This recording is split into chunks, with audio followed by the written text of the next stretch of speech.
It's time for us to have a conversation on the relationship segment. And today we're asking the question, what do you do when you and your partner no longer have anything in common?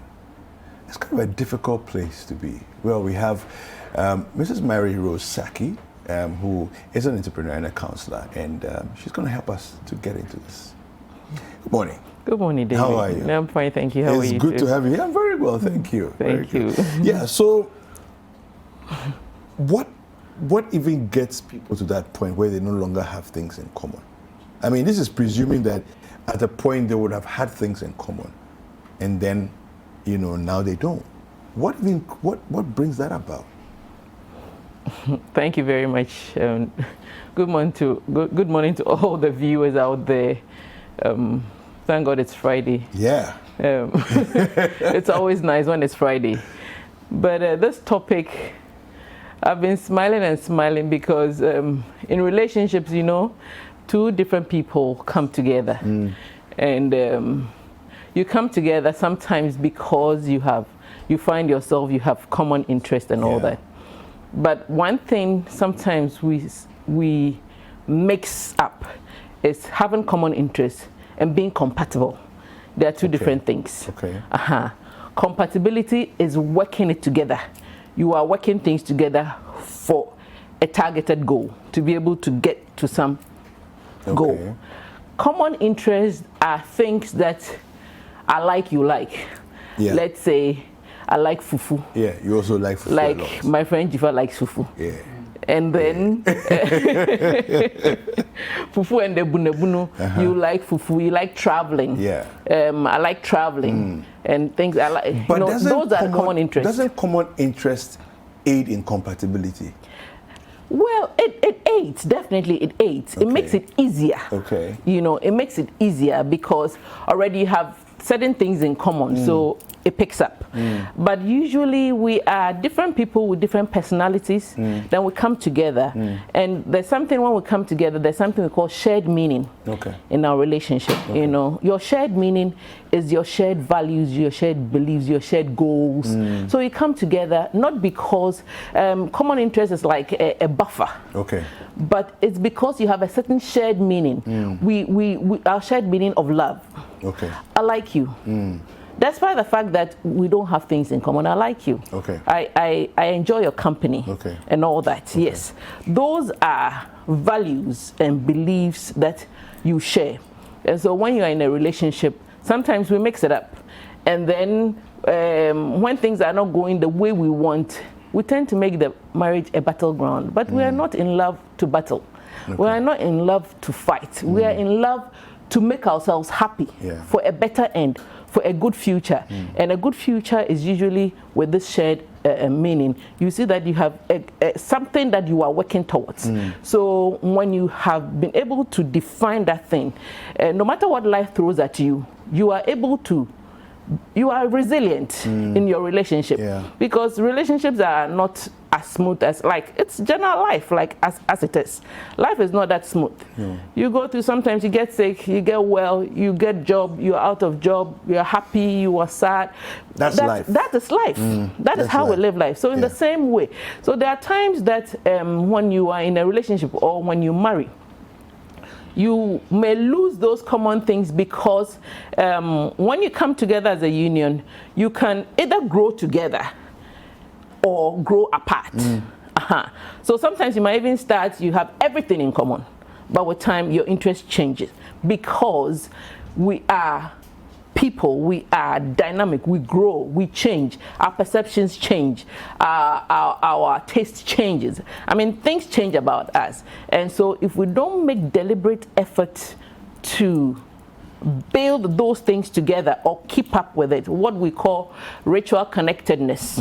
We have certain rituals of connectedness, which is like maybe watching TV together, going to swim together, going for movies together, doing certain things at certain times. You have those rituals you do that, hey, before we leave the house, we give a hug to each other, we kiss each other. Those are rituals that keeps those connectedness.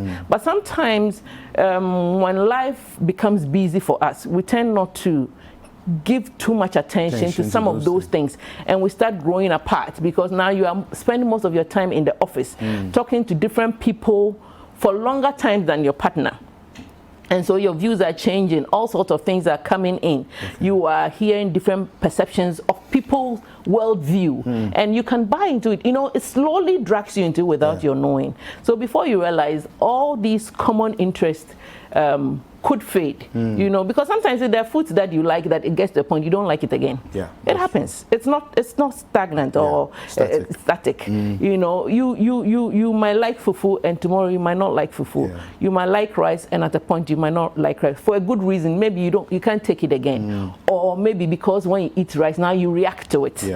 It's funny how we are made. We are very complex human beings, and so it is very important that when we're in a relationship, we don't, no matter how busy we are, we have to keep in mind that we have a shared meaning, and that is what would keep us together. So when your interest or your common interest or you seems to have faded off, it is not a hopeless situation. Because look at ordinary people. When you go to the office, or your neighbor and all that, you might not have any shared interest with them. You might not have any common interest with them. But then, because they are your neighbors, you can accommodate them. You smile at them.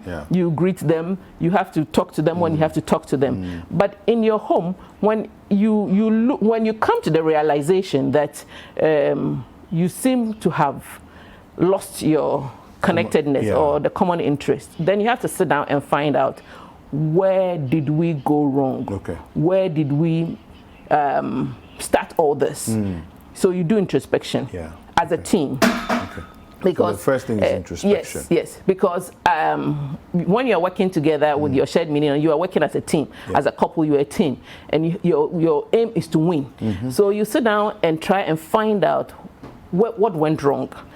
Because as soon as you see that, oh, we are not connected now, we don't even talk, we don't do anything, that doesn't mean that all hope is lost. That doesn't mean that the marriage should come to an end. It should come to a halt. In our shared meanings, you can even have, how do you call it, things that keeps you, like your memories. Your memories, it keeps you. You know, your common interest might not be there, but your memories, when you go for pictures, that's why sometimes when people break up relationships, they tend to destroy memories. You see, you can destroy physical memories, but it is still ingrained in your mind. You can get drive to a point and then you remember something, because that place, that location reminds you about your partner because of what happened there. So those memories are good things that help you get your connection back, you know. So when you come to, first of all, like I said, you have to do introspection, and then you have to remember that you have to learn to be compatible. Compatibility in the sense of try and work out where you realize that the problem is, and try and get your connectedness, because now you notice that you are disconnected somehow. So you want to bring your connectedness back. So in reconnecting, you have to build on compatibility, and in compatibility, building compatibility, you do a lot of compromises.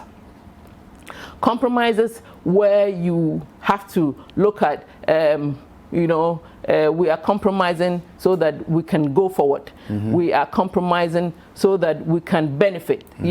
Sometimes you even compromise to be able to learn new things.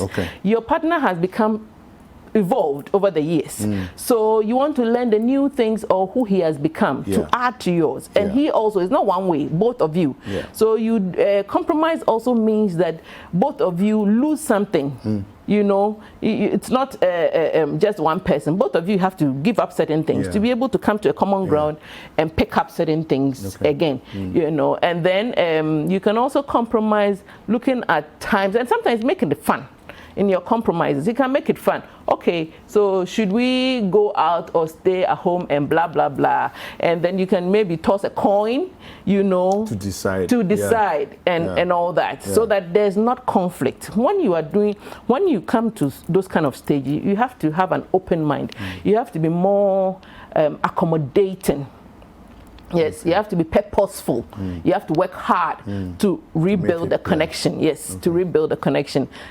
Just look at how when you get short circuit, or when you have to do wire connections and all that, you cut those. You have to cut off the rubber a bit and cut and then twist the wire together. You don't just join it. When you do like that, it won't work. You have to twist it together. So you have to mix the whole thing to be able to bring out your new. Yes, you have to bring out your new self. You see, and sometimes when it's also another positive way of looking at it, that when your common interest is not there, it means that you have really been able to develop your individuality. Okay. You know, it's not so it's not necessarily a negative thing. Okay. You know, it means you are still individuals, you understand yourselves, and you are working towards a goal. There are lots of people, when you go to their homes, you see that maybe after, especially people who marry for many, many years, you see that after many years, it's like, the one will be joking and all, the other one will be sitting there and not laughing, because she said it over and over and over again. It's part of their fabric, and it doesn't move. So when he's doing that for other people to laugh and all that, she doesn't get jealous. You get what I mean? Because she has heard it before. And you see how other people will be enjoying the other partner. But there's no jealousy, because she knows it. It's almost like how do you call it, a routine, that kind of thing. But we should always remember that it is not a dead end. It is not a matter that calls for divorce. It only awakens us up to the fact that you have more work to do. We have to be able to do the communication, be selfless. And be prepared to both of you work, put in a lot of work, a lot of work. But it is so easy in the sense that there's no conflict. It's how do you say it? Like when you are hurt or there's an offense underneath such a thing, then there's a big problem. But if there's no offense, and it is because life over the years, you got so caught up in the whirlwind of life that you've been carried to Mars. And now you're trying to be Bezos, you know, go to another planet, and then you have to bring you back to Earth. Your other partner will have to bring you back to Earth, to wherever that you start. No, I think this is a brilliant conversation, and I would like to ask you a bit more, a few more questions, but after the show. After the show. Yeah, so how can people reach you? My phone number or what? Social media? Are you on social media? Yes, I'm on social media. Yeah, so which? I'm on Facebook. Okay. And as Mary Rose Saki? Yes, as Mary Rose Saki on Facebook. On Facebook. Yes. All right, thank you for having this conversation with us. So all hope is not lost. You can always find your way back again. All right, just follow the principles that Mary Rose has shared with us.